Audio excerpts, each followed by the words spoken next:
father got diagnosed with terminal brain cancer. I had a doctor the night of my dad's diagnosis call me and tell me, hey, your dad has GBM. Like, I know what that is. I'm a surgeon. I know what GBM is. It's a terminal diagnosis. It's uncurable cancer. And that was said to me just like that. The whole world came crashing down. That was the pillar of my life. Seeing your dad suffer from medical issues, does that hurt? It hurts 10 times more. I mean, we're his sons. We're physicians. We're surgeons. And there's nothing we could do to get our father. That feeling of hopelessness is the worst feeling. I mean, he'd be throwing up from his chemo and he can't walk because he's dizzy. Never once did he look at me and complain. Not even say, Bubba, I have a headache, or Bubba, I don't feel good. Not once. Most of the times when you're meeting these athletes, it's on a negative note. They were just injured, they need surgery. You have to become their therapist at one point. So it's the skill and the art of talking. Hey, I have these discussions on a daily basis. You know, we got to fix your ACL. Your season's over. I mean, I got to give out Kleenexes and tissues on a daily basis. Really? Yeah, they cry. Their seasons are over. They're trying to become scholarship athletes one day. It's their junior year, their senior year. It's a big year for them to get recruited. And you got to tell them, hey, I'm sorry. I got to reconstruct your knee. You're out for the year. You're just shaped by things in your life that test you, try you, and they kind of lead you on a path. And Allah subhanahu wa ta'ala, I believe, has a plan for everybody. This has been the most difficult 3 years of my entire life. You talk about medical school and everything I read, that's a breeze compared to what this does. Like, what would you describe as the hardest part of all this? It's a good question. I mean,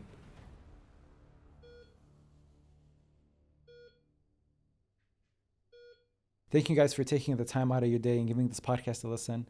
Today's episode is with Dr. Hussein Saad. He's an orthopedic surgeon. In this episode, we talk about two very notable events that happened with him during his life. One when he was at 4 years old, and the other was just a few years back. And what's interesting about this conversation is when people think doctor, surgeon, they think about the journey of how med school was difficult on them.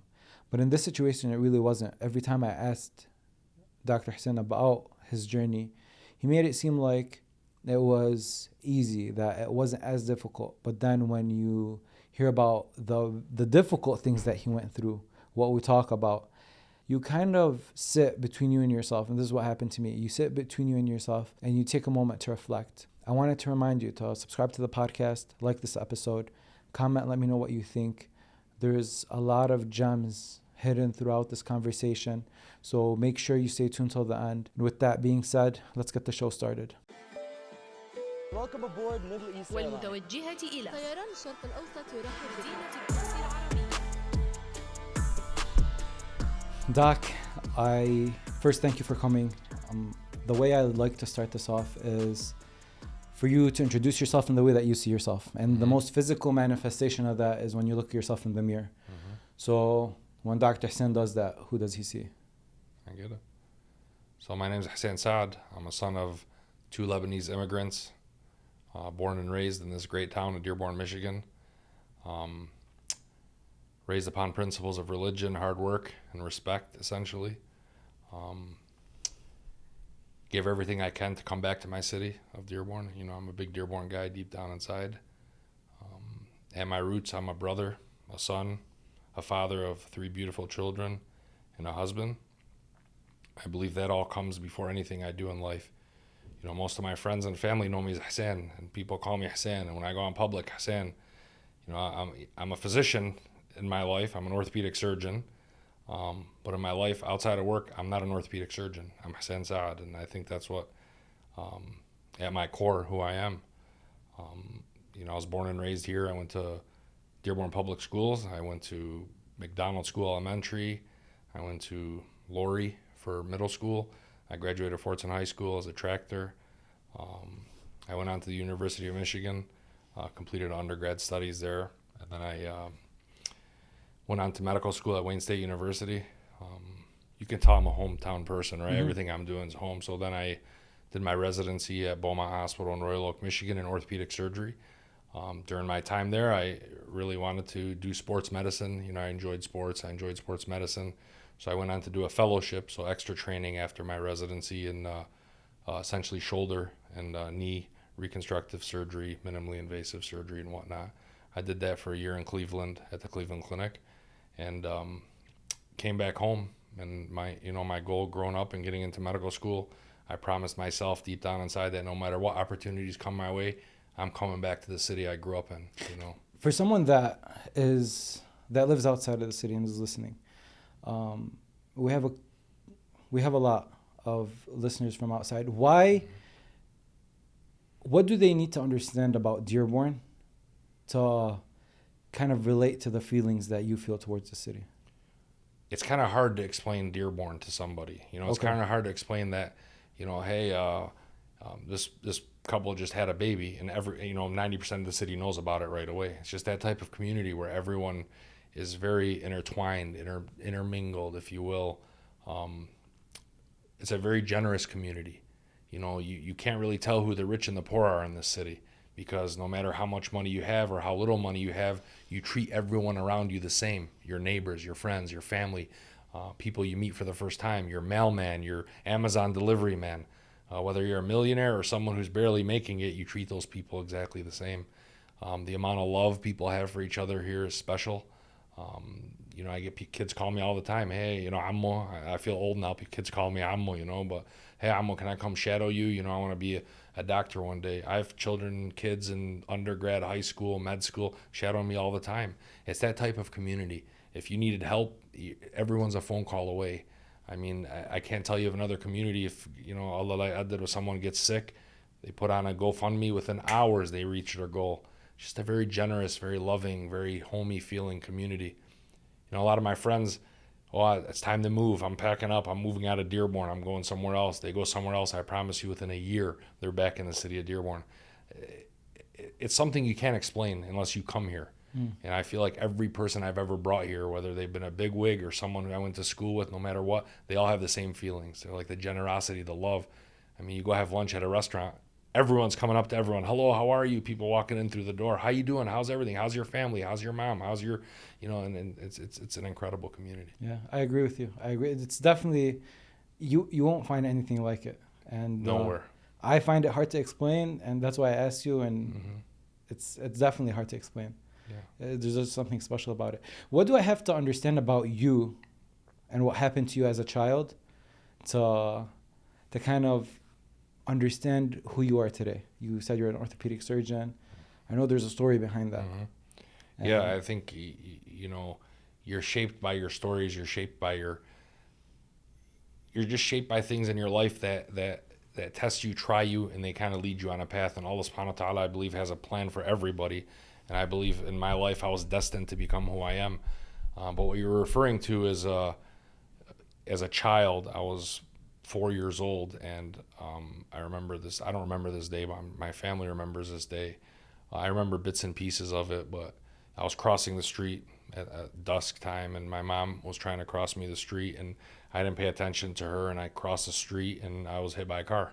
And back then, the way we treated people is differently than the way we treat people now. So I broke my leg, and I was in the hospital for a long time. What we do is hanging traction, so they put your leg off the end of the bed with some weights and body casts and whatnot. So you're in the hospital for a long period of time. And I got to know an orthopedic surgeon that took care of me when I was there, and turned out to be the same orthopedic surgeon that took care of me when I played high school sports. So when I was a senior in high school, they offered a class called Health Occupations. And I took that class because it was like 3 hours away from school as a senior, and it was fun. I got there, I got to work with different specialties, and then I got invited to work with the orthopedic surgeons, and I was like, this is incredible. You know, I found myself not only doing it for those 3 hours that I did it in school, but I was going on the weekends and taking call with the doctors at Detroit Receiving Hospital, doing trauma call. And, you know, my father, Allah yarhamu, and my mother always told me, do something you love in your life, and you'll never feel like you're working. So I took that as like, wow, look at this. I'm actually here on my time as a high school student when I could be out having fun, messing around, whatever it is, but I'm at the hospital taking trauma call. And I really just clicked. That was the field I said I wanted to do this. And, you know, I worked really hard in undergrad, worked really hard in medical school, and I secured my career path of an orthopedic surgeon. So you think those are connected? 100%. The accident and 100%. What do you remember from the accident? I remember being, honestly, the very few memories, because I was knocked out when it happened, but I remember being in the CAT scanner, the CT scanner, which is a, you know, expensive machine where they put you through to get more detailed images of your different areas of your body. And I remember my mom sitting next to me, holding my hand, telling me you're going into a bird cage and you're going to see birds. I used to love birds when I was a kid. So I remember that. I remember we had a two rooms, so we shared a room, and one of the girls that was with me, they used to share boys and girls back in the day. They don't do that now, but she had her leg amputated from a lawnmower injury. So I remember that. I remember playing with Mr. Potato Head. You know what Mr. Potato Head is? Yeah, I remember playing with that as a child. I remember the wagon flyer, this little red wagon or whatever you call it, that little red wagon. That's how I used to get around because I was in a body cast from chest level down. And again, you talk about your community. I remember every day I'd have family over, seeing me, my cousins, my friends, and just different parts of our family. That must have been difficult on your mom, no? Difficult on everybody. Difficult, of course. I mean, Because you said your mom was helping it you still cross haunts the her street. to this day. Does it? Oh yeah. She's extra cautious when she's crossing her grandkids, and I mean, 100%. You can't. How can you overcome that? You know, you see your child. I mean, you're recently married. Inshallah, Allah will give you a beautiful family, and you'll see. But you don't understand the love of a child until you have your own child. And that's another thing my parents used to tell me is, you'll see the love of a child when you have your own child, and it's something you can't comprehend. You know, my brother got married before me, and he had children before me. He's younger than me. And I used to see my nieces, Lily and Mila, and I used to visit them every single day. And I remember telling my brother and everyone, I'm like, there's no way on earth I'm ever going to love anything like I love these children. And then my parents and my brother, and I'm like, just wait till you have your own children. And it's subhanAllah, when you have children of your own, it's incredible. And seeing something happen to your children is beyond belief. What's intriguing about what you said was kids and children are narcissistic. I didn't say children are narcissistic. Yeah. No, you didn't say that. But there's a very well-renowned doctor, Gabor Mate, said, I heard him say that children are narcissistic in nature. And what that means is they feel like the whole world revolves around them. So and especially at that young age, under 7, when they go through a traumatic experience, they feel like they were the root cause of it. And that goes for positive, like everything positive that happens to them, and the negative things as well. So if their parents are good, they live a good life, they'll be like, man, I must be a good kid because everything around me is nice. But then take a kid that is going through a lot, they're going to be like, what did I do to where I'm not good and this is happening to me? That's their kind of cognition when it comes to these types of things. So that's why I asked you if you think the accident was related to what happened later in life and you going the orthopedic surgeon route. It's because I wonder what would have happened or what happened when you were younger and how your brain registered it's not normal for a kid to be from chest down in the hospital in a cast. So I wonder how your brain registered that and kind of shifted the way you look at these things. Like, is it was it that the doctors were friendly, for example, and then you were like, oh, like positivity and all this negativity, I'm attracted to that, you know? And I also saw that kids take it two ways. Either they find purpose in it and channel it like you did, became an orthopedic surgeon, or they take it the other way and then they resent their parents, they resent their life. They kind of go the opposite way. Why did this happen to me? You know, I'll tell you that goes a lot with your upbringing. There's a lot. I mean, I was 4 years old at that time, so I'm sure I didn't have the mental comprehension to say, oh, this is going to shape my life in the future. But it's about reflection. You know, everything you do in life, you reflect. You look back and you say, how did something that I went through in my life back then change how I am now? And I think it's just putting pieces of the puzzle together, and your life is a puzzle. And I think the last puzzle piece comes when you die. So I think forever you're putting these little puzzle pieces together. And I think at that time that was the start of a puzzle. So everything I did after that was another piece to that puzzle.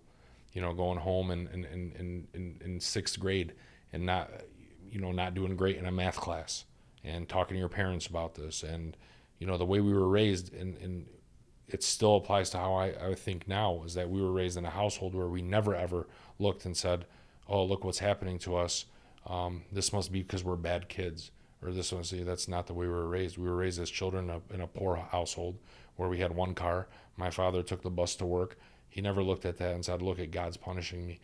My dad was always the type to say, hey, look, you're raised in a country of where you can get anything you want in life if you work hard. And Allah subhanahu wa ta'ala will test you and try you, and it's to bring you closer to him. So I still apply those things to this day now. If I go through something in my life that's difficult, I don't look back and I say, why is God punishing me? I look and I say, alhamdulillah, God is putting me in this situation to get me closer to him and to get me to understand the meaning of life and to take things to the next level. And that's kind of the way I apply everything in my life right now. If you ever thought about taking your health seriously, now more than ever, there's the best tools available to do that. Whoop just released 2 new pieces of hardware, the Whoop 5.0, which is an upgrade of the 4.0, and then another device called the Whoop MG, which is the medical grade Whoop, which takes things to a completely different level. And the things they added with this, other than 14 days of battery life, which means you basically have to charge it twice a month only, rather than every 4 or 5 days like it was before. You have features like Whoop Age, where Whoop calculates your biological age versus your chronological one, and it tells you at what pace is your body aging. And for women, there's cycle tracking. They have taken this device, made it more accurate, made it more efficient. I believe they're changing the way we look at our health. And because you listen to Not From Here, Whoop has an offer for you. They're actually giving you the first month for free when you sign up using join.whoop.com/notfromhere. You get your Whoop, you try it out for a month, and I guarantee that you're going to have it glued to your hand like I have it glued to mine. And with that being said, back to the episode. You talk a lot about what your parents have told you. Like, these are kind of like a book of lessons that you have. A lot of people don't take their parents' voice seriously, you know. I think they were part of a different generation. They don't understand it. And they kind of shy away from what their parents tell them. How come you didn't take that approach? Like I said, it's the way we were raised. We were raised together in a very, very tight-knit household from when we were children, from when we were, in diapers. You look at pictures of us, we shared a bedroom when we were kids. You know, me and 2 of my brothers, we shared a bedroom when we were children. So we were always born to be in this very tight-knit community with respect for our family. And if it wasn't for my mother and father, I wouldn't be where I am today. You know, I wasn't always an unbelievable student in school. You know, people always tell me, oh my God, you're an orthopedic surgeon. You must be the top of your... I wasn't like that. I was a kid. I was a rambunctious child just like everybody else. But I'll never forget the conversation. I was in 9th grade. I remember I brought home like a 3.0, and I was very happy with it. And my father was a very smart man. Allah yarhamu. He always told, and he sat down and he says, Baba, what do you want to do in your life? Do you want to work for somebody the rest of your life, or do you want to get serious and take your life to the next level? And I remember sitting in class and being like, you know, I've never really applied myself. I've never really pushed myself. I've always done the bare minimum to pass and did what I had to do. And then ever since then, it was, man, I got this, you know. And it was, alhamdulillah, I graduated with a very good GPA. I graduated at the top of my class at the University of Michigan, Wayne State Medical School, and in my orthopedic class. So those are the lessons that kind of pushed me to take it to the next level. Yeah, because you could have listened to your dad say that and be like, man, what does he know? Like, because you said, let's say, for example, your dad was an employee. He used to take the bus to work. He did. It's difficult to comprehend that as a child, is what I'm trying to get to, you know, to say, my dad has a cool thought that I'm going to explore. We don't think like that. Like, we feel like this generational gap is too wide to where I'm not going to listen to my parents, and I'm going to do it my own way. So you know how you break those gaps? Communication. And that's the thing we had in our house, is a very, very open communication with each other. It was never a hierarchy. We never looked and said, oh my God, we're scared of our parents. We looked at our parents more towards our friends. They were social figures in our life that shaped the way we think, that shaped the way we did everything in our life. So it was a very open household where we can have these discussions openly and not worry about it. And I think in any job, not just in your household, is that you say, oh my God, it's very difficult to understand each other. Well, the only way to break that is to have good communication in anything you do. So that helped us out a lot when we were kids. But you do, so you're saying the communication problem between parents and their children creates this gap. I said it can be. I don't know if everyone's problems. You know, there's people's problems that I don't know about. I'm not an expert in family problems, but you're asking me about my situation, is that it was very easy to talk to my parents. I never felt that there was a time where my parents sat me down to act as a dictator. I always felt like everything they've ever done was to make me a better person. And I've tried it. You know, your parents will tell you, hey, don't touch the hot stove. You go touch the hot stove, what are you going to realize? Hey, they weren't lying to me. They're telling me the truth. So this has happened many, many times. At some point you look and say, hey, man, these people are more experienced in life than I am. Maybe what they're telling me is true, because everything they told me was going to happen is happening. So then you look and you say, you gather that trust, and you're like, all right, this is the leader of the pack. I'm going to follow this person because they have done nothing ever but to lead me in the right direction. Yeah. And I think if a lot of us like look deep into ourselves, you'll realize that most of our parents are like that. You know, they genuinely care, genuinely want the best for us. They do have experience. And I feel like I was like that in a way where I didn't, like if my parents told me something, I wouldn't take that, like, oh, that's 100% correct. I'd be like, no, maybe they don't know better. And then as I got older, I'm like, no, like they had it right. Like they knew what they were talking about. Yeah. I wish we realized that sooner. 100%. Some people are lucky. Some people realize that sooner than others. And I'm not saying you could be I see a lot of parents and families in my profession, and you said something about like parents care. I can't tell you of a single person I've ever known where a parent didn't wish the best for their children. And I think that's, once people realize that your parents are always looking out for your best interest, kind of makes it easier to follow what they're telling you, right? No, absolutely. How was your med school journey like? My med school journey was just like anything in life. Anything new that you come across in your life is different. It's a culture shock, right? It's a new... People that know Hussein Saad, people that know me know I like to hang out with my friends. I like to, ushad and hang out as late as I can and have a good life. And, undergrad wasn't a breeze, but it wasn't as hard as med school is going to be. So I did really well in undergrad. Alhamdulillah, I got into medical school and I had the summer off and I was out jet skiing and partying and having a good time. And then med school started, and I'll never forget it. My first week of medical school, I walked into the class and there's, all my med school classmates, 250 of us, and they're all like, their books are already highlighted and their notes are already done. And I'm like, man, I'm really behind here. What's going on? So it was definitely shell shock. And the first, my first week of medical school, we were there from like 8 o'clock in the morning till 6 o'clock at night. And I'll never forget, I asked one of my classmates, I'm like, so what do we do now? You're going to go home? And they're like, oh, you got to go home and like memorize the book and the pages and everything in there. And I was like, wow, this is really a big commitment. I knew it was a commitment. I didn't know how much of a commitment. And just like I said, anything in life you start that's brand new, it's difficult. It's a journey you don't know. It's you're going into waters that you've never been in before. So it's a little bit, you get a little bit shell shocked when you start. But then once you learn how to navigate the waters and whatnot, it's probably my most enjoyable 4 years of my educational experience. Medical school is incredible. You remember what I told you? If you do what you love, you'll never feel like you're working a day in your life. That's when this shined when I was in medical school. I was like, wow, I was destined to be here. I love this. I love what I'm studying. I love that I'm able to help people. The topics that I'm learning about, we come from not an uber religious household, but a religious household. Alhamdulillah, everything we've ever taught has been based upon religion in our household. And you look and you say, wow, look at this. Allah subhanahu wa ta'ala created such a beautiful being. And the fact that we're able to study it and learn about it to the genetic level, it fascinates you. It blows you away. It's like diving into somewhere you've never explored before, and you find it to be absolutely stunning and beautiful. That's the way I felt like medical school. Okay. And the friends that we had, I still have them. It's just it's an unbelievable 4 years. And you go from never knowing nothing or never learning about anything to deal with the human body and how to deal with it, to in 4 years graduating to become a physician. And people are going to respect and trust you to care for their loved ones. So you learn a lot in 4 years. The best way I could describe it to you, someone told this to me once and it made a lot of sense. It's like drinking water from a fire hose. Right? Drinking water is not easy. Here's a little bit of water. You could drink it, right? Everyone knows that drinking water is easy. But what if you have to drink it from a fire hose? It's difficult, right? Because there's just so much coming at you. And it's like you're running from a steamroller. It's more of a marathon than it is a sprint. That's another way I can describe medical school too. It's a long journey. It's a long marathon, and you just got to run. My training was 14 years after high school.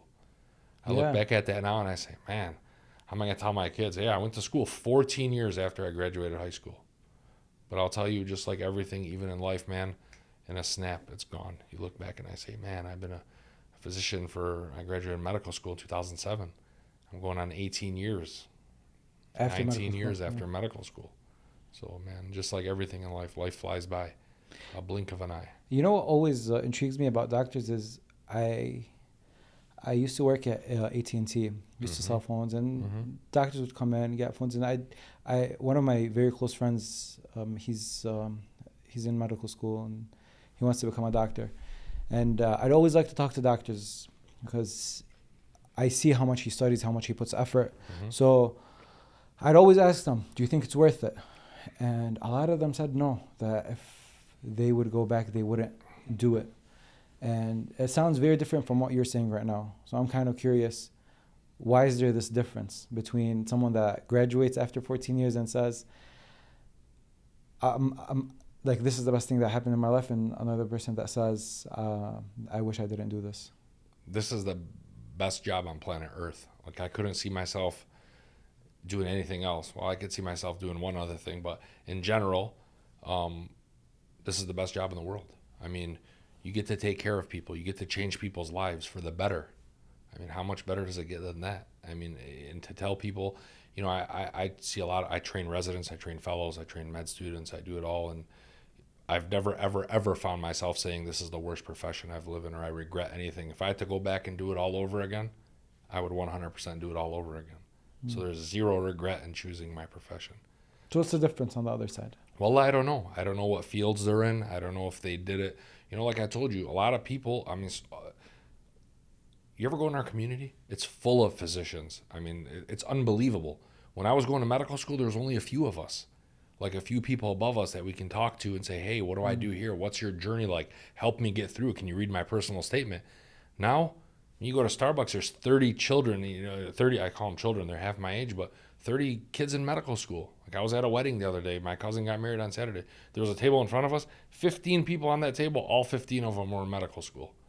You look and you say, SubhanAllah, like, look at this community. It's becoming very, very educated. And our community is full of physicians, lawyers, pharmacists, teachers, whatever, is very successful. And if you ask me if I regret it, the answer is absolutely not. I think I chose this is the best profession in the world. I don't regret it at all. And if you know anyone that wants to know why, have them call me. I'm happy to sit down with any student having second thoughts about becoming a doctor. I mean, I can see where it becomes pressuring. You got to do the tests, step 1, step 2, you fail, you got to reapply, you don't get matched. It's embarrassing. You're, like you said, there's it's not saturated, but there's a lot of people doing it. So if you're the sore thumb, like you stick out like a sore thumb, and you're the one that doesn't get matched, and now you have to do it again next year. And I can see where the journey becomes very difficult.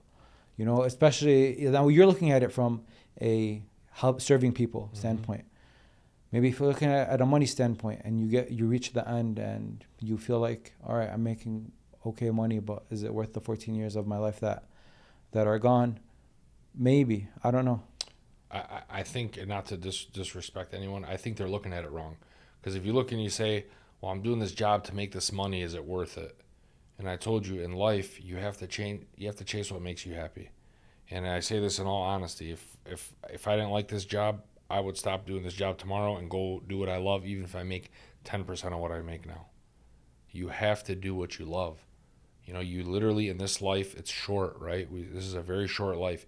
You can't do anything because there's social pressure on you, because your community says you're a doctor, because your aunts used to call you a doctor when you were in diapers. You're not going to be happy. You really have to do what you love. So that's why I love what I'm doing. I was never pressured to be a doctor. I thought I was going to be a police officer. So I was never pressured to be a doctor. My parents never told me, Hussein, you have to be a doctor. But, you do it, and I did it because I love it. Because I went to that class in health, because I shadowed the orthopedic surgeons, because I said, this is what I want to do. This is what I'm destined to do. And that's why I did it, because I love it. So no matter what I did, My parents would support what I do if I love it, because they know the key to success in life, like I told you, this is the same thing that keeps coming up. Do what you love, you'll never work a day in your life. And that's how I feel. So that's the best advice I'll give that person, is if you don't love it, if you don't wake up and you say, alhamdulillah, every single day, I'm very happy doing what I'm doing, do something else, man. Life is short. Your degree, your title does not make you. Your happiness, the way you come home to your children, to your wife, to your kids, to your family, to your brothers, to the people around you, to your neighbor, that's what makes you in this life. Not your medical doctor degree behind your name, not your pharmacy degree, not your lawyer title. That does not make you in this life. You will not be happy.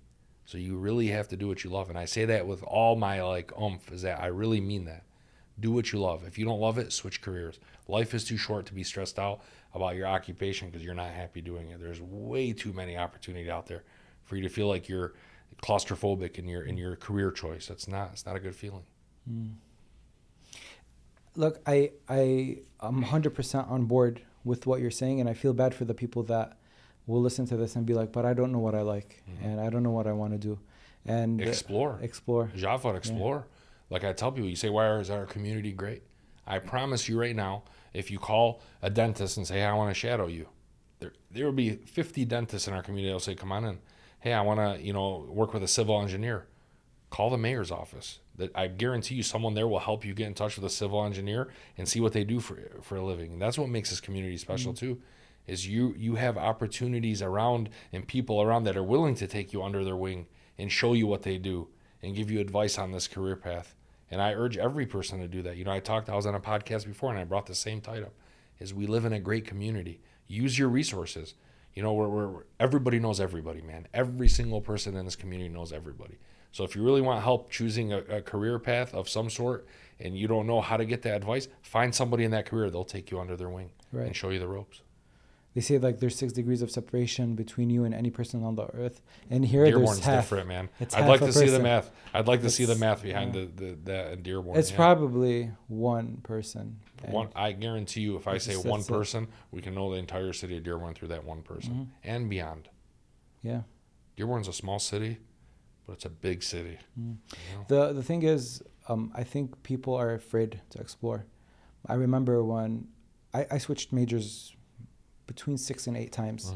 I didn't know what I wanted to do, and I kept switching. And I remember that I moved here by myself. My parents were in Lebanon. So every time I changed, I would have to make that phone call, and I had to tell them, Mama, Baba, I'm doing something different. And every time it would...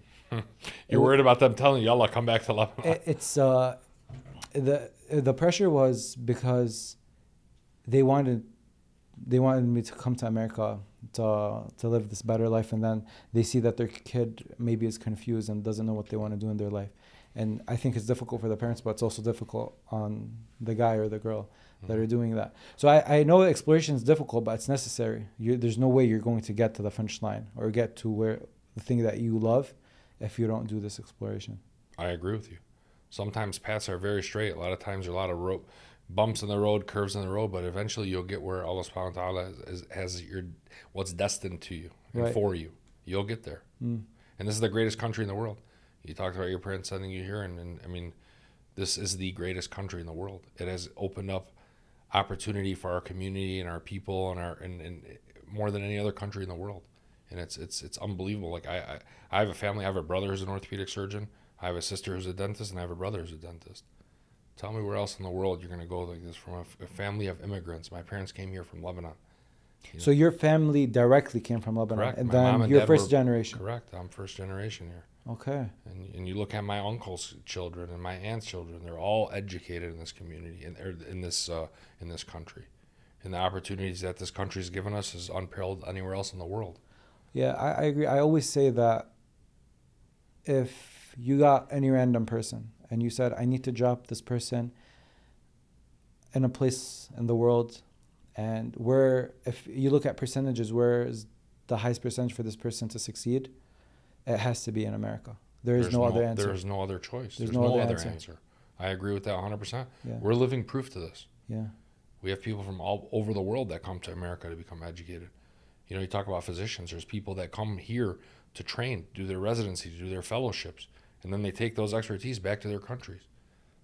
You know, there's how many thousands of medical students graduate a year in the United States of America? How many of them say, "Oh, I want to go to Zimbabwe and do my training"? None. Yeah. They all want to be trained in America, and it's like I said, we're very, very, very fortunate to have the opportunity that this country has given us. There's a gentleman that he was recently in headlines. His name is Mike. He is the CEO of Detroit Axle. I believe it's the auto parts. And it's a Palestinian immigrant. And now his company is worth $600 million. Like that it's an immigrant. $600 million. You're like, it's not just something you say, right? It's a big deal. And that can only happen here. It's incredible. Yeah. It's incredible. The success stories, you know, you talk about success stories. I was asked to speak, to be a keynote speaker of like the honors night at Fortson High School. And, you know, I look back and I reflect. We talk about reflection a lot. And I laugh about this because we were scared to go away. When I was younger, going away to school meant going to Ann Arbor, going to the University of Michigan, Ann Arbor. We threw my friend a going away party to go to the University of Michigan, Ann Arbor. How silly does that sound now? 25 years later, you look and say, that was a going away party? Yeah. I was 26 miles away from home. So the point of this is that I gave this keynote speak. I went and gave this speech, keynote, and I sat down on the stage. And then they started to call these kids up at Fortson High School. And I'm telling you, Ivy League after Ivy League, Harvard, Yale, Johns Hopkins. And I'm like, wow. You know, these people had GPAs of 5.0. The only 5.0 I ever seen was a Mustang, you know, when I was growing up. So, like, it's incredible. Like, the opportunities here are unbelievable. And I'm very, very proud of this community. Very proud of what this country has given our community. Was there a moment during this medical school path where you experienced something, whether it was from a doctor or maybe from a student, that made you think, I am on the right path, this is what I'm supposed to do? So I'm kind of a stubborn person. I don't look at people to give me reassurance that I chose the right path. Do you get what I'm saying to you? But those are like signs. I'm saying natural. Like you're in the hospital, something happens, you're like, oh. It doesn't have to be like someone told you something, but something happened, you're like, oh, this is why I want to do this for a living. So I don't usually in my life go into something where I'm unsure about it. Do you get what I'm saying to you? Like, I didn't say, oh, let me go to medical school and see how I liked it. I tried. I shadowed. I went to school. I went to, you know, the health occupations class. I knew what I was getting myself into. So I knew in that time in my life I would be happy in this profession. But every day, like even when I was a first year medical student, and you get to work in this community. So we had this class called physical diagnosis where you learn how to use a stethoscope, right? You learn how to listen to someone's heart and lungs. And I did it in this community. I came back, I worked with Dr. Abdullah in this community, and I worked in his office. And I went that first day. I was brand new, short white coat. You're 3-4 days into medical school. You're listening to someone's heart. You're writing a note. You're presenting to another doctor. And then you look at the sign of, you know, I took care of another Arab family, and they're looking at you like, who's your father? Who's your mother? Like, they know, everyone knows you.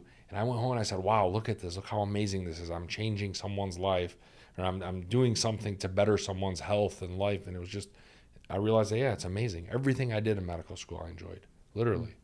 That's why I say it was the greatest 4 years of my life. Palestine drinks here in America is getting bigger and bigger. They're introducing their new orange flavor very soon. And when they sent me this, I was skeptical because I'm like, do I like orange in the soda? This blew me away. When they sent me it, was the first time I tried it. They had sent me samples before, and I've tried their flavors. This might be the best flavor I've had so far. So keep a lookout wherever you get your Palestine drinks. This is going to start to be available very soon. You know how much I love them. 100% of the proceeds go straight to the people in need in Palestine. I would highly recommend. And now, back to the episode. Why sports, doctor? You know, when I was so when you do your residency, you get to participate in every field. So whether it's like tumor oncology, spine, sports, trauma, joints, pediatrics, there's a lot of different subspecialties in sports medicine and orthopedic surgery. I initially, when I first started, I thought I was going to be a tumor doctor. I thought I was going to be a cancer doctor for orthopedics, where they do these big, you know, procedures for patients with musculoskeletal cancer, so like cancer of the muscles, bones, joints, whatever it is. And this was early on in my career because I got exposed to that, and I really loved the patient population. They were the most appreciative patients you'll ever deal with. I know it sounds crazy to think like, oh my God, a cancer patient is very thankful. And it's unbelievable the strength mentally and physically that these patients had, and I loved that patient population. So I said, okay, I want to be a tumor doctor. Then I got exposed to sports as a fourth year, and I realized I like the quick surgeries. So the surgery that I do usually are under an hour. It's outpatient, so you don't keep the patients in-house. They do the surgery, they go home that day, so you don't have to round on the patients in the morning. And they're usually young, healthy, active individuals that want to get back to sport. They want to get back to life. They want to get back to enjoying the things that they do. And I felt like the combination of all that, I was happy doing it. But I don't think there would have been a field where I did in orthopedics where I would not be happy doing it, you know.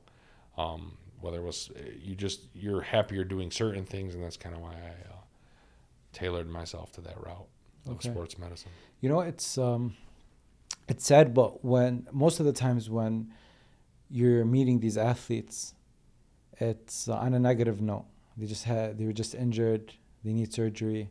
You're going to take care of them. How do you kind of talk to them? Because you have to become their therapist at one point. They're going to tell you, like, Doc, am I going to be okay? I want to get back on the field. And athletes are highly competitive. I'm pretty sure you've worked on, like, top athletes. How do you kind of tell them and talk to them about it's going to be okay? How do you kind of calm them down? Well, honestly, that comes with experience, right? So I've been in practice now for 13 years, so those discussions with families and patients are a little bit easier now. Just like everything you do, when you do it 1,000 times, the next time you do it is going to be easier than the first time you did it. So yeah, it's challenging, but you're trained because in your residency, you're shadowing a doctor who's been through this a million times. So you hear those discussions when you're early on, and you kind of develop your own technique or your own way of saying it. But at the end of the day, you realize that these patients are humans. I'm a human, right? I'm not better than you just because I'm a doctor. I'm not your dictator. I don't tell you what I want, what I think you should do because I'm a doctor and I'm smarter than you. It all comes down to compassion, right? You can sit down and tell somebody they have cancer in two different ways. One of the ways they turn around and they thank you. One of the ways it turns out like their life is over. So it's the skill and the art of talking. And I think as a doctor, you have to really hone in on those skills and make yourself a good communicator and a good listener more than you are a communicator. And your deliveries is all, you can go in there, be quick with the patient. Hey, I have these discussions on a daily basis. Yeah, hey, we got to fix your ACL. Your season's over. I mean, I got to give out Kleenexes and tissues on a daily basis. Really? Yeah, they cry. Their seasons are over. They're trying to become scholarship athletes one day. It's their junior year, their senior year. It's a big year for them to get recruited, and you got to tell them, hey, I'm sorry. I got to reconstruct your knee. You're out for the year. Yeah, those discussions are very difficult sometimes. But the thing in life, no matter what profession you go into, when you're honest with somebody and they feel like you're saying it with empathy and compassion, it makes it a lot easier. They take it a lot better. So there's no like one specific approach that you like to No, there is an approach, and I always tell this to people. The best advice I give to doctors when they're talking to someone is, if you were sitting in that spot, or your brother was sitting in that spot, or your sister was sitting in that spot, how would you want this doctor to tell them what's going on? And that's what I tell people all the time. I always start and say, hey, look, you came to see me for your shoulder problem. We've diagnosed it, we worked it up, and now you have a rotator cuff tear, and we have to fix this, and it's going to be a 6-month recovery process. There's two ways of saying it, right? I can come and say, hey, you have a shoulder tear. I do these all day. We got to fix this. Or, hey, this is what you got going on in your shoulder, and I'm going to be honest with you. I'm going to give you all your potential treatment options, but I'm going to let you pick what you want to do.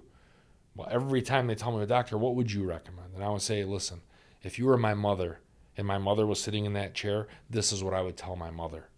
And honestly, that wins them over because they look and say, hey, this is an honest doctor. I could look just by looking at him and talking to him that he's a very honest person. And Jaafar, I don't look at it always and I say, hey, you need surgery. There's a lot of times where I go tell people, hey, look, surgery is not the best option for you. Your health is not in great shape. Your tear may not be big enough to do. You're not going to tolerate a 6-month recovery process. And oftentimes they get mad. They look and they say, well, this person's judging me. At the end of the day, you're making the best decision for them. And I always touch it. Like, if my brother was sitting in that spot, this is what I would want the doctor to tell them. Or this is how I would treat my brother if he had this problem. And that makes it easy. And you say what makes it easy? That's what makes it easy. When I look and I say, okay, this is the imaging findings. What would I do for this patient? I say, what would I want someone to do to me or my brother or my father or my best friend that has this? How would I want that doctor to treat him? That's how I make my medical decisions. And that makes it very easy. That makes a lot of sense. It does. But athletes intrigue me because I love, like, to me, there's like some titles when you get to, like, for example, an athlete, a professional athlete, a doctor, those are tangible manifestations of you at your peak performance, you know? You're not becoming a professional athlete while being lazy. So I love talking to athletes because, like, you were disciplined, you had this regimen, and now you're at the top level. Same with doctors. 14 years, you got to be consistent. You got to be on your A game. There's a lot of competition. Also, what did you learn from athletes? Like, what kind of can you pick up from athletes that? I'm going to tell you the best thing I learned, and I've taken care of professional athletes in all, Major League Football, basketball. I've taken care of all these different athletes. Once you realize they're normal people, and you should not treat them. Well, I shouldn't say that, but there's certain things there's certain indications to fix an athlete that are a little bit different than fixing someone who's, not a sedentary or a 60-year-old sedentary individual that's not an athlete. You don't treat them differently. You treat them differently, in terms of your recommendations on how to fix them surgically, whatnot. But at the end of the day, an athlete's a human. Right. So if I have two people that are, 18 years old or 19 years old, and one of them's an aspiring, NBA basketball player one day, and one of them's a really competitive high school athlete, I don't treat them differently. In my opinion, they're the same. They're performing at their best at that time in their life. Why should you treat somebody else differently because they have a professional title behind their name? So I think no matter how much money or how much fame or how much success you have, they're still a patient. And I think that's the way I could tell it to you is that they're patients. Dumb out everything else that's affiliated with them. Take it down to their core. They're still a patient. They're still a human. Treat them as you would treat your family. So it's easier to do it that way. Okay.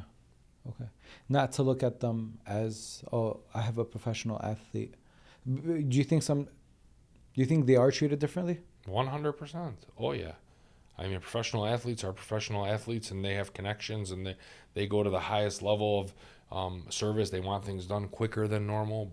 And that just happens. That comes with the territory, right? They're paid millions and millions and millions of dollars by their organization, and they have connections to get them in to get things done quicker. And I've experienced that. In my fellowship, people get things done quickly. An athlete falls on the field, and we think they have an ACL tear. They go to the MRI that night or the following morning. If you tear you're playing soccer with your friends and you think you tore your ACL, by the time you get in to see a doctor, it's a week or two. By the time the insurance company approves your MRI, it's 3-4 weeks after that. By the time you come back and see a doctor, you're almost 2 months out of your injury. Oh, really? Yeah, it's not everything's very quick like that. I thought it because watching the playoffs and a couple of athletes, they fall. They tore their Achilles, hamstring, and they'll diagnose it that night. They'll get an MRI that night. Yeah, or they'll Right say away. tomorrow morning we'll have the results. It's not like that in the real world, man. Oh, wow. Yeah. I thought it was. Unless you have connections. But a lot of times it's insurance driven, right? So a lot of times it depends on your insurance company. You need authorization from your insurance. So I'll see you and I'll say, hey, Jaafar tore his ACL. I got to get an MRI. Depending on your insurance carrier, we have to submit for authorization. They have to review my notes, see if they approve it. It takes time to get your approval. And then, okay, Jaafar, go ahead and schedule your MRI. Now sometimes you're 2-3 weeks out after you see me just to schedule your MRI. Oof.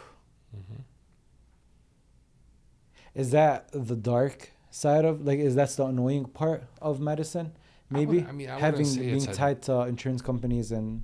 I mean, there's certain things that are imperfect, right? There's certain things that are perfect. Insurance is incredible. You look at the positives of everything, the negatives of everything. The negatives are, sometimes you have to be patient for the insurance company to do their due diligence and figure out if a test or a surgery is indicated and necessary. And this is part of the game. You know this. This is something that's going to be done for years before you, and it's going to be done for years after you. But then you look at the positives of it, right? Certain people pay insurance premiums of $1,000 a month. And Allah, something happens to their family, they need treatments for $1 million a month for certain blood products or ICU treatment. Insurance companies pay that. So there's benefits to having insurance for sure. Okay. You have a very positive outlook on a lot of things. You like just so far from this conversation, you don't take things in a negative manner, or you always try to look at pinpoint the positive, and That's go my based off that. upbringing, my man. That's the way I was born. That's the way I was born. That's the way I was raised. Mm. And that's the way I was raised in the household that I come from. That's the way it is. Always look at the positives. Always take the positives out of everything. You'll be a lot easier, right? You can't change the negatives. You can't change it, right? If something, God forbid, happens to you or your family or someone, can you change that by being upset about it? No. You can't, right? So try to focus on just being happy for that short time, whatever it may be. You know, my father, God rest his soul, I speak about my father, that was the pillar of my life. And my father got diagnosed with terminal brain cancer. And he died 11 months after his diagnosis. And for 11 months underwent chemo, radiation, every treatment you could possibly think of. And I swear on everything I hold near and dear to my heart, he never complained for 1 second. I mean, he'd be throwing up from his chemo and he can't walk because he's dizzy. Never once did he look at me and complain. Not even say, Bubba, I have a headache, or Bubba, I don't feel good. Not once. So that's where we get it from. How old were you? This is recently. My father passed away 2 years ago. Oh. 2023. Hasn't even been 2 years. Allah yarhamu. Yeah, he's the greatest man to ever walk the earth.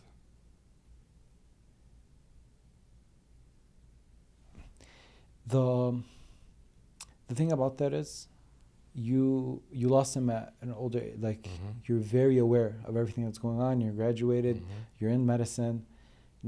Seeing your dad suffer from medical issues, does that hurt? 100%. It hurts 10 times more me being a doctor, because I understand this stuff. You know, I'm the oldest boy.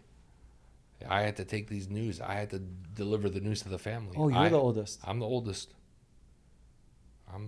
And I had to take the bad news. I had to talk to these doctors about the bad diagnosis and try to give it to my family in a way that they don't panic. So yeah, this has been the most difficult 3 years of my entire life. You talk about medical school and everything I read, that's a breeze compared to what this does. So where do you get your empathy from? That made me a better physician. Going through this with my family, I realized the ups and downs of medicine. I realized how important it is for a doctor to come in and be positive and talk to a family with akhlaq, because I went through it. So there's delivery. So I've had doctors call me and tell me, yeah, I literally had this happen. I had a doctor the night of my dad's diagnosis call me and tell me, hey, your dad has GBM. Just like that. It's a terminal diagnosis. What do you mean, guy? My dad has GBM. Do you want to talk to me like the whole world came crashing down. And I had another doctor call me the same night. Hey, I just looked at your dad's scan.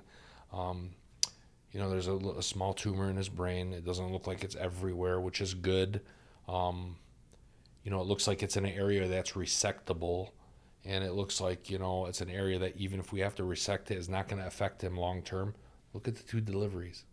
Same right? night, two different... Same diagnosis. What, subhanAllah, we came back to this question you asked me earlier. This is how it, right? You asked the delivery. Sometimes you have to break bad news to people. I was the patient's son at that point. And there's two different doctors breaking the news to me. One of them just called me and said, hey, your dad has GBM.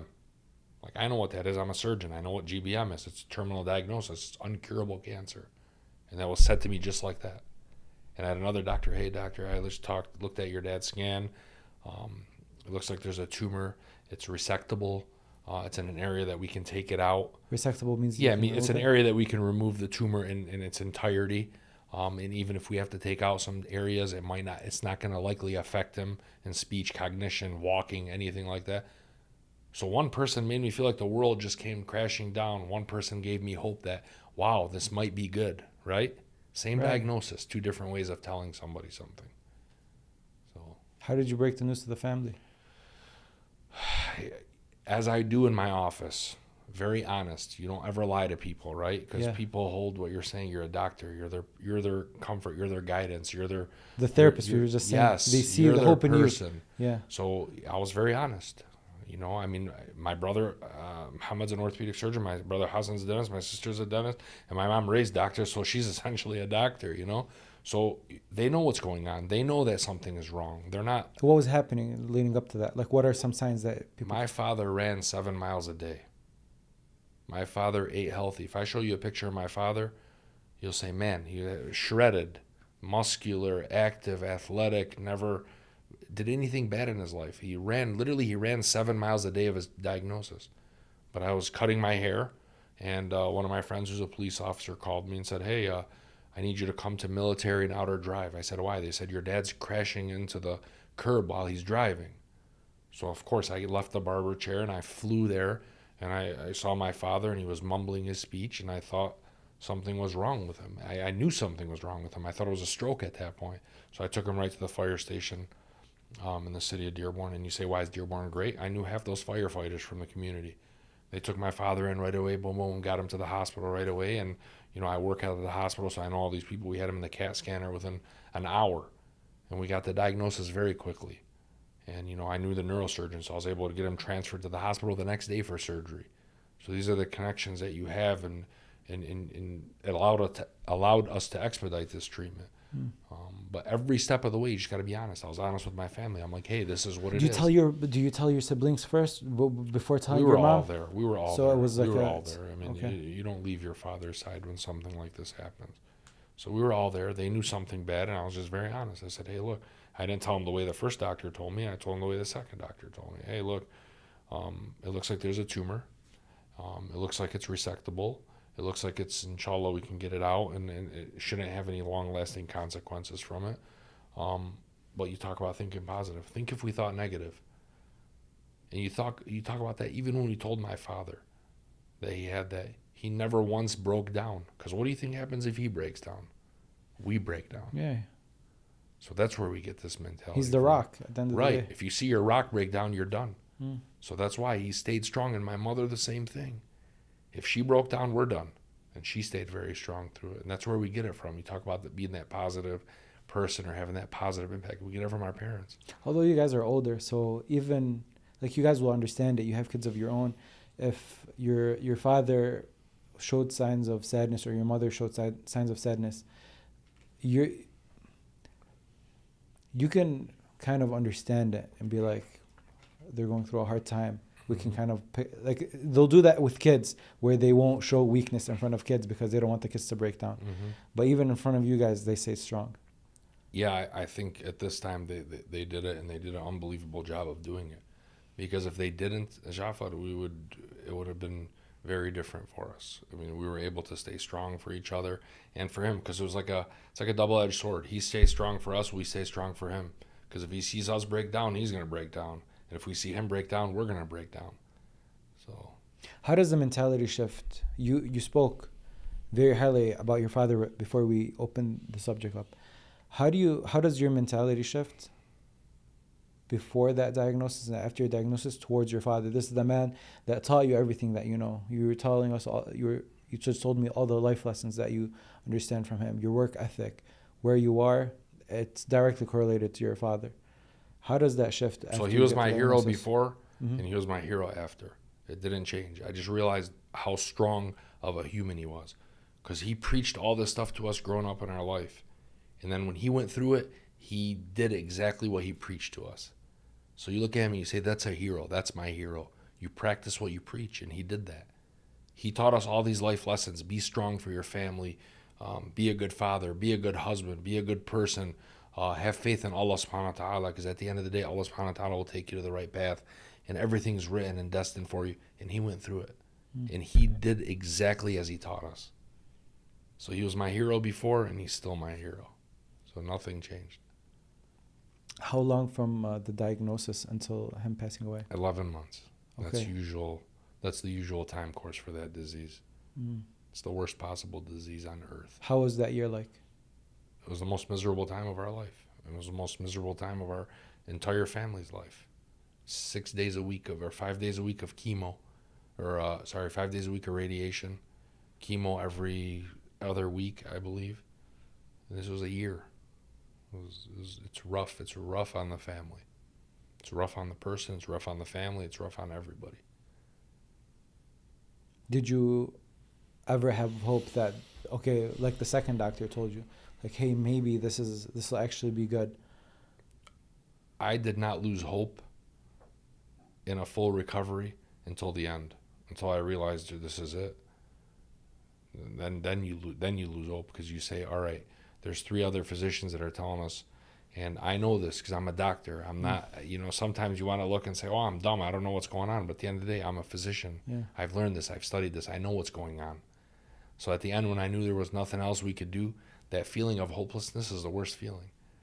I mean, we're his sons, we're physicians, we're surgeons, and there's nothing we could do to get our father back. That's hard. You got to still go into your clinic. You got to treat other patients. Correct. But you know that Correct. the person you love the most, you can't treat. Correct. That's hard. That's very hard. Was the 11 months as hard as the day of passing? Like, what would you describe as the hardest part of all this? Watching him decline through the process was the hardest part, to be Okay. honest with you. Seeing the guy who ran 7 miles a day and exercised and was in great shape just continue to decline physically more than mentally. He's Allah subhanahu wa ta'ala, that man was a very strong mentally. That person was the strongest mentally strong person I've ever met in my entire life. And he stayed that way till the very end. But physically, you can't deny the physical things that come with cancer.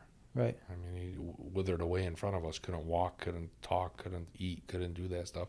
So you watch your hero, this is Superman in your life, to get to that level, it's tough. That's the toughest part. You talk about the community. Watching him suffer and go through it was very difficult. When he died, we have faith. You talk about the faith and we say, Alhamdulillah for everything in life. Inshallah, Allah subhanahu wa ta'ala has him in a better place. Inshallah, he's now rested from the trying time that he went through in his last year of his life. And we had family with us every day, every minute of the day. We had people bringing us stuff to the house. We had people around us at all times. And that's where you need the community. Like, I really feel bad for people in other communities or places in the world where they don't have that family and friendship of people coming around you. And I see people, as a physician, I see people in the hospital that when I was in training pass away. They have one family member that shows up. Our community, someone passes away, you have the entire city shows up at the hospital to figure out what's going on. Just it's in us. This is innate. This is how we were built. Right. And this is what makes us special. And they mean the house is packed for weeks after that. And that helped us a lot. That helped us as a family, and we had someone's shoulder to cry on, someone to talk to, someone to kind of get your mind off of what's going on. It was incredible. Yeah, because there's people that there's 2 ways. People sometimes suffer the loss and they live the loss all the way. Other people say he's in a better place. He's finally not suffering anymore. That's I'm faith. happy that he's not suffering anymore. That's faith. God tells you that. Yeah. You look like a reflective guy. You look back and you think, what are like the most moments that you remember your dad in?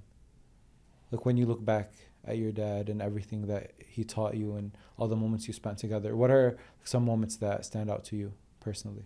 Jaafar, he was part of every big moment of my life. Everything. So it wasn't one thing that, different. Like our family's different. I don't know how to say this to you, but like when I went on the interview trail for residency, my father came with me. He flew with me to all the residency interviews. He wanted to be a part of that. He took days off of work to fly with his son to go do his residency interviews. This is how he lived. And this is what makes me want to be the same type of father my father was. So it was different. He's a different person. It probably just made it 10 times harder, because now the person that's there for everything is not there anymore. Correct. No, but we always believe he's there. We always believe he's there. He's there through us, right? Yeah. هو اللي خلف ما مات, right? Yeah, that's true. So he who gives birth never really died, because your offspring are a reflection of you. So I look at my brothers and say, this is part of my father. I look at my kids and I say, this is part of my father. Look at my nieces and nephews, say, this is part of my father. Do you remember him often? My father? Yeah. Do you like every minute of the day, like, man. do you look back? Look back? I don't have to look back. It's literally every minute of the day. Every decision I make, I say, what would my father want me to do? Everything. Okay. I asked this question to a lot of the guests that have lost their parents or lost loved ones, and alhamdulillah, I always tell them that my parents are still alive. So I'm constantly reminded by them. But I always wonder that what does the body do after they leave? Does it kind of start forgetting as a way to cope? That's why I'm asking you this. Like I always wonder, like, how I want to remember them all the time. I don't want them to leave my mind. You know, that's kind of where the essence of that question comes from. Well, I think everyone's different. Sometimes people cope with things differently, right? Sometimes people cope with something by ignoring something, putting something in the background and trying to forget about it and move on with their life. The way I cope is different. The way I cope is I try to think of my father in everything that I do. That's the way I cope, right? That's the way I cope. Like, I just got invited to speak at a course, and my dream in becoming an orthopedic surgeon was to teach at this course. And this is the biggest shoulder course in the world, literally in the world. And I'm probably the youngest person on this podium by 15 years probably. And I got invited to speak to that. And when I got that invitation, the first thing I said was, how proud would my dad have been right now if I called him and said, Bubba, I got invited to speak at this. And those are the things that drive you. You'd still tell him those things? Oh, yeah. I tell my mom. I called my mom right when I heard the news. My mom, my wife, my brothers. We have a family chat. And I say, guys, I just got invited to this course. This has been my dream my whole life. I didn't think I'd get it this early in my life, but I did. And I'm going to be a speaker at this course. And I said, how proud do you think? I didn't even have to say it. They all responded, how proud do you think Dad would have been? So everyone came out and said the same thing. But that's what I was thinking deep down inside, Yeah. So you still try to make him proud no matter what you do. Yeah. And they say that one of we call it sadaqa jariyah in our religion. And that's what you are to your parents. Even 100%. After they leave, all the good deeds, everything that you do, that's positive, they're still rewarded for that, even after their death. Always. Yeah. Alhamdulillah. Why do you think if we kind of don't smoke, go to the gym, all these things, be healthy, to kind of avoid that type of cancer? Do you have an idea of how that could develop, or what? So you're never going to avoid that cancer. Let's talk about that. You're never going to avoid that type of cancer. Okay. Cancers are not something that, the majority of times, like, for example, smoking increases your risk for lung cancer, right? There's people that have never smoked a cigarette that have lung cancer. So there's certain things you're never going to avoid. Like this tumor, my dad lived a very, very healthy life and was never able to avoid that, ever. But you asked a great question, is why live healthy? Why do you live healthy? To avoid this stuff? No. It's that, God forbid, when you get diagnosed with this, you can handle it like a champ. My father was 72 years old. They gave him the treatment remedy they would give someone who's 21 years old. Why? Because his body and his mind and his physical being could handle that. So that's why we were so positive. It's like, man, look, they're treating him like they would treat a 21-year-old. Versus someone who gets that diagnosis who's unhealthy, smoker, diabetic, overweight. They wouldn't be able to treat it that aggressively. So it allows you to rebound from a certain disease process a lot quicker when you live your life a healthy way. That makes a lot of sense. So if someone's at 60%, and let's say the treatment's going to knock off 40% out of your physical being. Right. Now you're at 10% or 20%. Right. Versus someone that had 100%. 100%. Now you're at 60%. And then you're like, 100%. Okay, this is bad, but I'm still good to go. Right. Okay. Live yourself a healthy life so you can recuperate quick from whatever comes your way. That's a good way of thinking about it. 100%. Because we watch that happen. That's something that people talk about. I mean, I do it every day. It applies to what I do. I'm a shoulder surgeon. 90% of what I do is shoulder surgery. Unhealthy patient, diabetic, obese, unhealthy lifestyle, they recover differently than someone who's a very active, healthy, fit individual, never smoked, non-diabetic. Their recovery is different. The risks of complications are different. So live your life as healthy as you could, because it'll help you overcome anything. Are there things that we can implement, especially like in your field? You said you specialize in shoulder and knees? Correct. Yeah, so what are some things that we can all do that can help us kind of prepare ourselves the best for what's coming. So there's certain things you can't prepare, right? Sometimes some arthritis diagnoses are genetic, so it comes to you without something. But regardless, maintain a healthy lifestyle. Don't be overweight. Don't smoke. Go out for exercise. Go out for a walk. Keep your muscle mass up, because after 40 years of age, muscle mass starts to decline, right? And if you don't exercise and keep it working out, you're going to shrink and wither away. And then you become weaker as an individual, and your ability to tolerate a surgery at that point when you're frail and weak is different than someone who maintains an active lifestyle.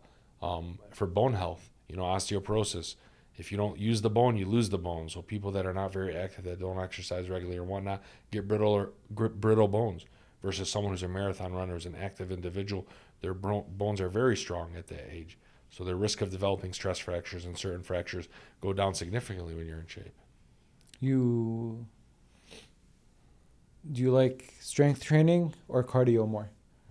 Oh, I don't love cardio, man, but cardio is excellent. I think you need a combination. Just like in everything you do in life, there's a balance, right? I think everyone who does cardio, if someone just does cardio and someone just does muscle, I think someone that's in the middle is probably in the best shape. Someone that does cardio and muscle mass in terms of health benefits, I think someone who's kind of in the middle makes the most sense to me. Everything in life is a balance. Okay.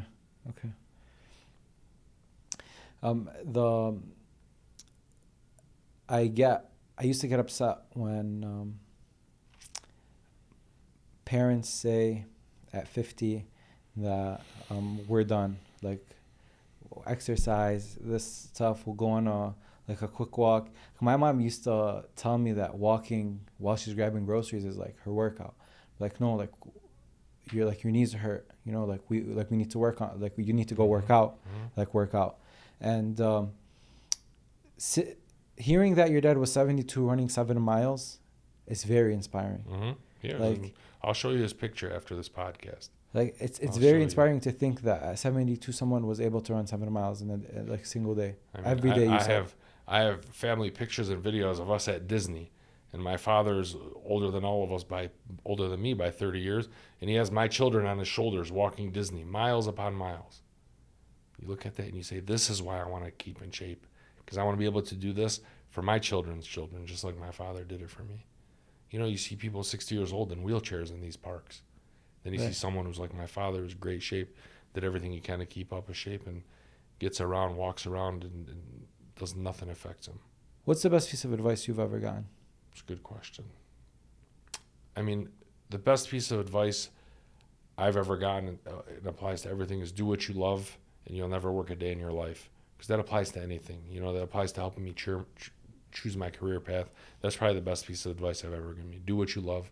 You'll never work a day in your life. But I have another friend who gave me another piece of advice when I was going through the early part of medical school that was very difficult. So my friend Fuad is a very good friend of mine. He's a police officer at the time. And I remember calling him and being like, Fu, what the heck's going on here? Like, this is a lot harder than I thought.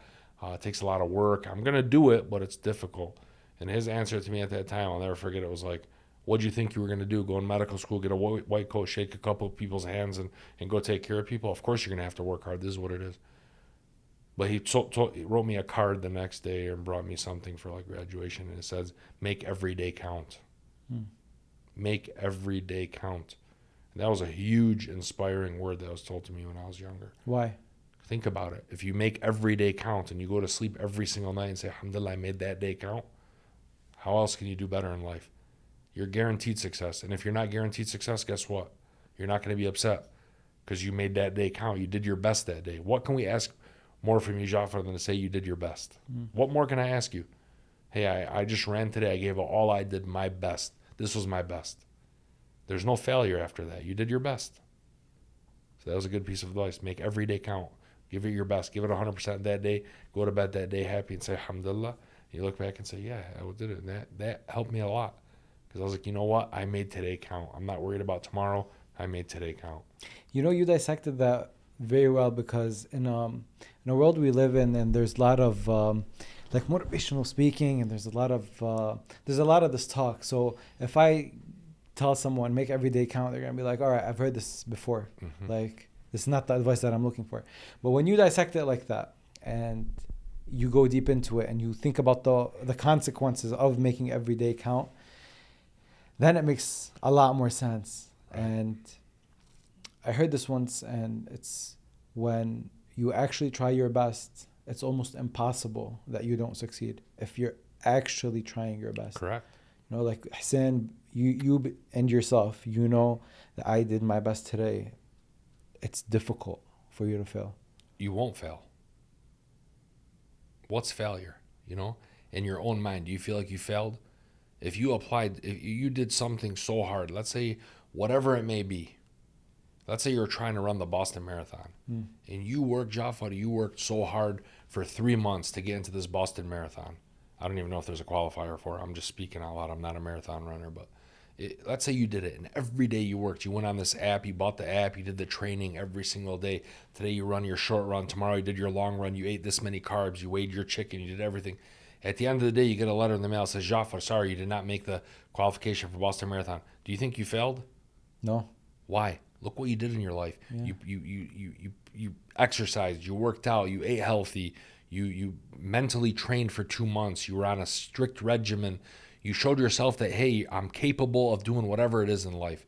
Just because you fell short of getting accepted to the Boston Marathon, in your own mind, you're a success. You worked hard, you lost weight, you got in good shape, you're very happy, you worked towards a goal, you were driven by something every single day. You didn't sit home and do nothing. You came home with a purpose and you worked hard to do it. It's a success story. Right. And if you look down and say, oh, I failed, it's not a failure. It's not a failure. Yeah. There's this science behind working hard and doing things that are difficult, and why you should always keep doing things that are difficult. And I just want to read it to you. I saw this yesterday, and all right. Andrew Huberman says this. Are you familiar with Andrew? No, I'm not much of a reader, Jaafar. Doing hard stuff requires distress tolerance. Building distress tolerance requires doing hard stuff.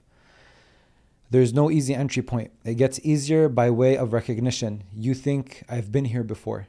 And this is to go 100%. So pretty soon you're seeking that state. That's how you make hard stuff easy.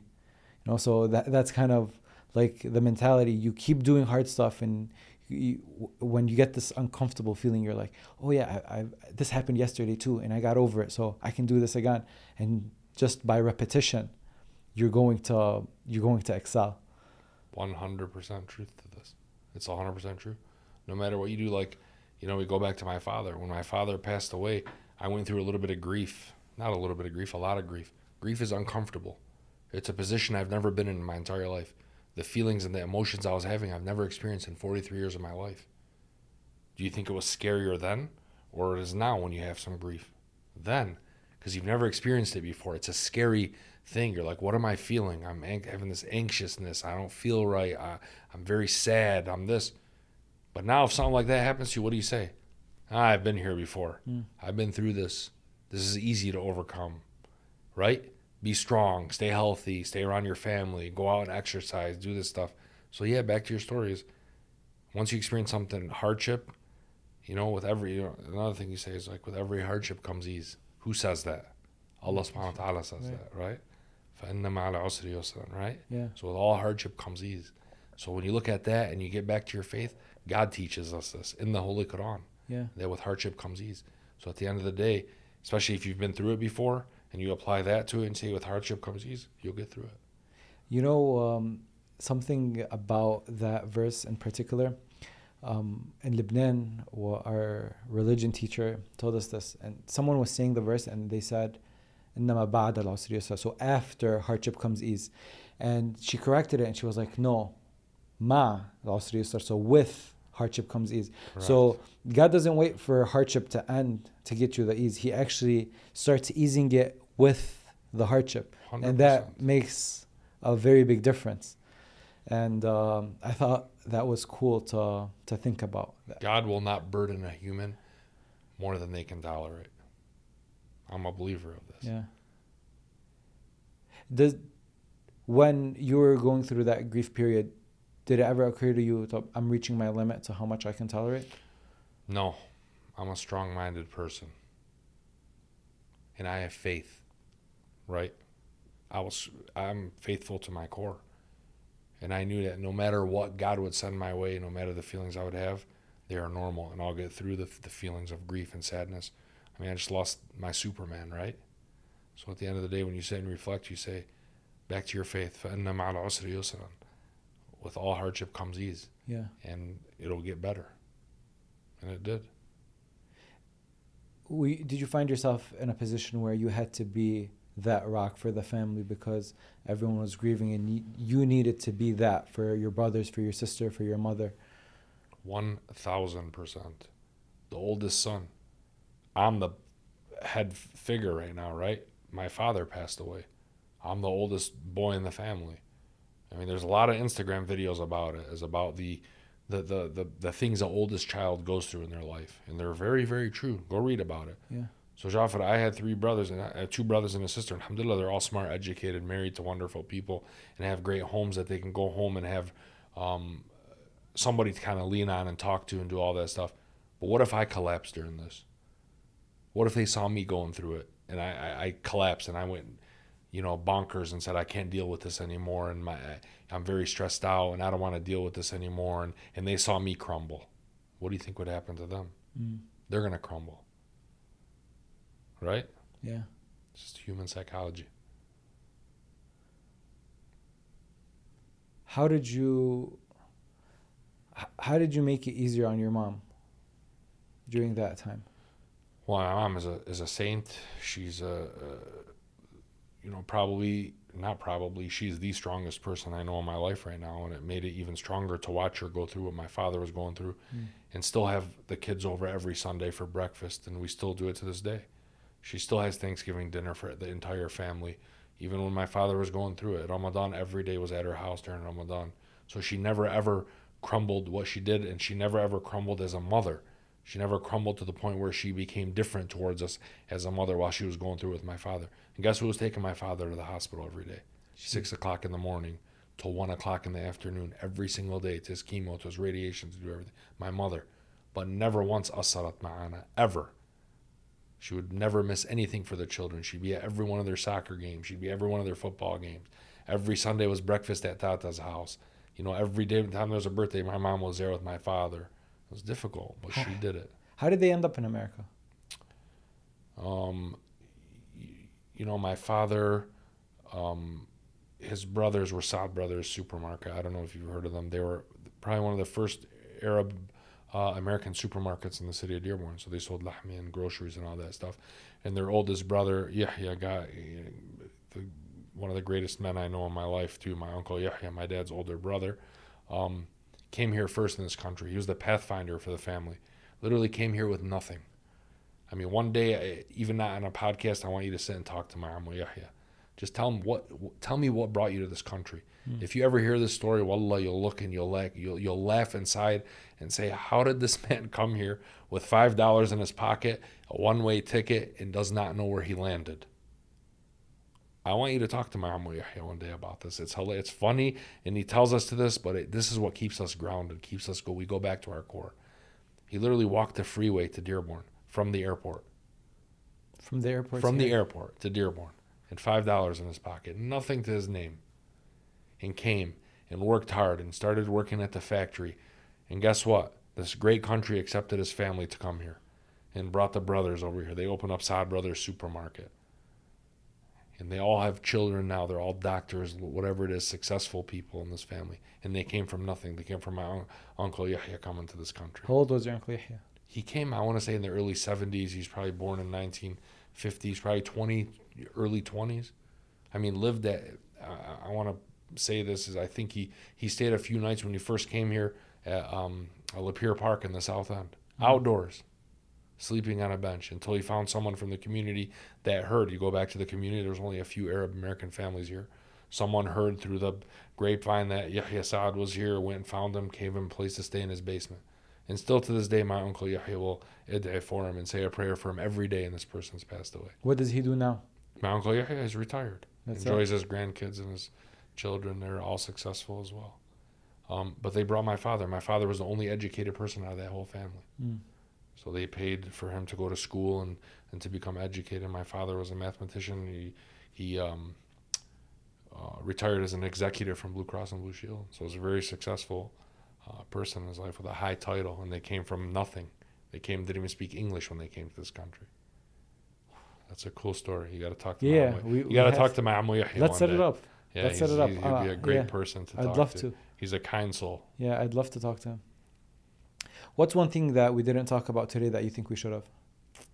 I'm an open book, man. You can talk to me about whatever you want. Yeah. I enjoy these. I enjoy talking to people. Yeah. If you haven't figured that out yet. It's been a lovely conversation, and I really appreciate you taking the time to do this. Yeah, man, I'm happy you invited me to be here. I love this. I'm proud of what you're doing. It's incredible. I think the people you have on here is a telling story. I'm surprised you haven't gone viral yet with our community, because I watched your stories till 2 a.m. last night. The people you have on here are incredible. We have an amazing community. We do. It's It really, incredible. more than anything, it highlights the quality of the people that we have here. Like this is not a normal story that you just outlined. And inshallah, your Uncle Yahya can be on the podcast, and I want him to tell it like on a like publicly and let everyone listen to it. But walking from the airport, not knowing where you are, and walking to I could Dearborn, not do that. Yeah. Literally, I cannot do that. I mean, I went to Europe one day, and our bus driver that was supposed to pick us up from the airport and take us to our hotel was late. We were in a panic. Think about not knowing where you are and having to walk somewhere. Just walk. Yeah, and you take that and then look at what this one person, like Has the done. ripple effect that 100%. happened. Now you said you're 43? Correct. Yeah. Almost 44. Almost 44. Now you look back, and now you look at the family, look at your brothers, your sisters, your cousins, and be like, like that's not normal to happen, you know? I sat with my uncle yesterday. I went and visited him on his porch yesterday. Yeah. Still lives in East Dearborn, the same house that my father came to when he came to this country. And you talk to my uncle, and I tell him, Amu Yahya, you know your grandkids are going to be dentists in a year? Like his granddaughter's in dental school. I was like, man, you're an old man. And we died laughing, you know? Because this is what it's like. We were little babies in his house, and now his children's children are dentists. And, and he says, Amu, life goes very, very fast. Yeah, special people. And Yeah. I think you and all the guests that have been on here and the guests to come are special people that need to be recognized, you know, for how special like this immigrant community is. It's incredible. Yeah. We have the greatest community in the world. In the world. You'll never be remembered by what you do, but what you give to the community. You'll never be remembered By what you are. Like, no one's going to ever say, oh, Hussein Saad was an orthopedic surgeon. They're going to look and say, how's Hussein Saad helped this community? How many people has he taken under his wing and shadowed him and wrote him letters and recommendations to become orthopedic surgeons, to become physicians, and to get onto medical school and to do all this stuff? That's how you'll be remembered in your legacy. I mean, alhamdulillah, people remember you and say he was a good doctor and he took good care of my family. But there's a lot of people that say, hey, my son shadowed him from when he was in high school and he helped him get into medical school. Allah wafo. You don't think that continues to bring blessings to me and my family for the rest of our lives? 100%. That person's going to hack him thousands of people and is going to say, I owe it to this person. Just like the people that mentored me, they're going to get a lot of benefit from me being here too. Yeah. Thank you, Dr. Hussein. This was lovely. Thank you, Allah. Thanks for having me. I appreciate it. And that's it. We're done.